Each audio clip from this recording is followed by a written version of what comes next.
Justin ട്രൂഡോയുടെ പകരക്കാരനായി mark Carney ഇനി കാനഡയെ നയിക്കും. 86% വോട്ട് നേടിയാണ് കാർണി പ്രധാനമന്ത്രിയായത്. ട്രംപിന്റെ താരിഫ് ഭീഷണികളെ കണക്കിലെടുക്കുന്നില്ലെന്ന് പ്രധാനമന്ത്രിയായി തെരഞ്ഞെടുക്കപ്പെട്ട ശേഷമുള്ള ആദ്യ പ്രസംഗത്തിൽ കാർണി പറഞ്ഞു. വിവരങ്ങളുമായി VR കാർത്തിക് ഇന്റർനാഷണൽ ഡെസ്കിൽ നിന്ന് ചേരുകയാണ്. കാർത്തിക്, ഏറെ നാളത്തെ വിവാദത്തിനും കാത്തിരിപ്പിനും ഒക്കെ വിരാമമായിരിക്കുന്നു. കാനഡയ്ക്ക് പുതിയ പ്രധാനമന്ത്രി വന്നിരിക്കുന്നു.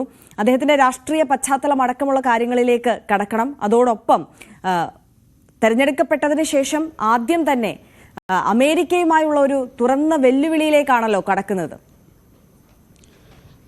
തീർച്ചയായും ആര്യ, ജസ്റ്റിൻ ട്രൂഡോയുടെ പിൻഗാമിയായി മാർക്ക് കാർണി എത്തുന്നു എന്നതാണ് ഏറ്റവും ശ്രദ്ധേയം. നേരത്തെ നമ്മൾ പ്രതീക്ഷിച്ചിരുന്നത് മുൻ ധനമന്ത്രി ഫ്രീലാൻഡ് അടക്കമുള്ളവരുടെ പേരുകളാണ് സജീവമായി ചർച്ച ചെയ്തിരുന്നത്. ജനുവരിയിലാണ് 9 വർഷത്തെ ഭരണത്തിനൊടുവിൽ ജസ്റ്റിൻ ട്രൂഡോ ഉൾപാർട്ടിയിലെ പ്രശ്നങ്ങളും അതോടൊപ്പം തന്നെ പ്രതിച്ഛായ വലിയ തോതിൽ ബാധിച്ചതിനെ തുടർന്നും വലിയ പ്രതിഷേധങ്ങളെ തുടർന്നുമൊക്കെ അദ്ദേഹം രാജി പ്രഖ്യാപിച്ചത്. അപ്പോൾ തന്നെ ലിബറൽ പാർട്ടിയുടെ അടുത്ത നേതാവ് ആരെന്ന ചർച്ചകൾ സജീവമായിരുന്നു. ഫ്രീലാൻഡ് അടക്കമുള്ളവരുടെ പേരുകളാണ് സജീവമായി ചർച്ച ചെയ്യപ്പെട്ടിരുന്നത് എങ്കിൽ കൂടിയും 1.5 ലക്ഷത്തോളം പാർട്ടി പ്രവർത്തകർ പങ്കെടുത്ത വോട്ടെടുപ്പിൽ കഴിഞ്ഞ ദിവസം 85.9 വോട്ടുകളോടെയാണ് മാർക്ക് കാർണി നേതൃത്വത്തിലേക്ക് വരുന്നത് എന്നതാണ് ഏറ്റവും ശ്രദ്ധേയം. ഇത് തീർത്തും അപ്രതീക്ഷിതമായ ഒരു കാര്യം കൂടിയാണ് എന്ന് ഈ ഘട്ടത്തിൽ പറയണം. കാരണം ആദ്യഘട്ടത്തിൽ തന്നെ ചർച്ച ചെയ്യപ്പെട്ട പേരുകളിലൊന്നും കാർണിയുടെ പേരുകൾ ആദ്യഘട്ടത്തിൽ ഉണ്ടായിരുന്നില്ല എന്നതാണ് ഏറ്റവും ശ്രദ്ധേയം. 53-കാരനായ ട്രൂഡോ പോകുമ്പോൾ 59-കാരനായ മാർക്ക് കാർണി വരുന്നു. സ്വാഭാവികമായും പൊതു തെരഞ്ഞെടുപ്പുകൾ അദ്ദേഹം അഭിമുഖീകരിച്ചിട്ടില്ല. ഇത്തരത്തിലുള്ള രാഷ്ട്രീയ സ്ഥാനമാനങ്ങൾ അദ്ദേഹം ഇതുവരെയും വഹിച്ചിട്ടുമില്ല.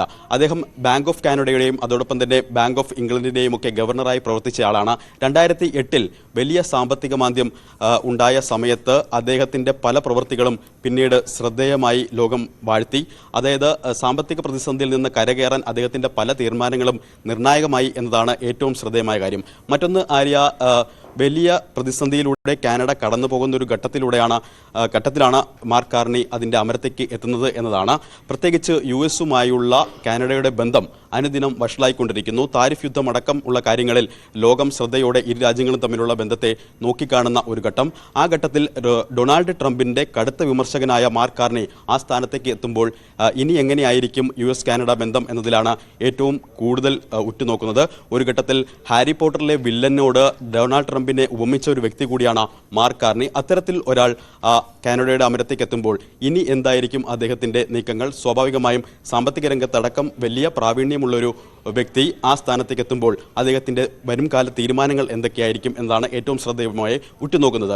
മറ്റൊന്ന്, ഈ തിരഞ്ഞെടുക്കപ്പെട്ട ശേഷം അദ്ദേഹത്തിൻ്റെ ആദ്യ പ്രതികരണങ്ങളിൽ വരുന്നത് ചിലർ കാനഡയെ ദുർബലപ്പെടുത്താൻ ശ്രമിക്കുന്നു, ന്യായീകരിക്കാനാകാത്ത തീരുവയാണ് ചുമത്തുന്നത് എന്നതടക്കമുള്ള കടുത്ത വിമർശനങ്ങൾ അദ്ദേഹം അമേരിക്കയ്ക്കെതിരെ നടത്തുകയും ചെയ്തിട്ടുണ്ട്. അമേരിക്ക അങ്ങോട്ട് നൽകുന്ന ബഹുമാനം തിരിച്ചു നൽകുന്നതുവരെ അതേ നാണയത്തിൽ തന്നെ നേരിടാനാണ് തീരുമാനം എന്നും മാർക്ക് കാർണി പ്രതികരിച്ചിരിക്കുന്നു.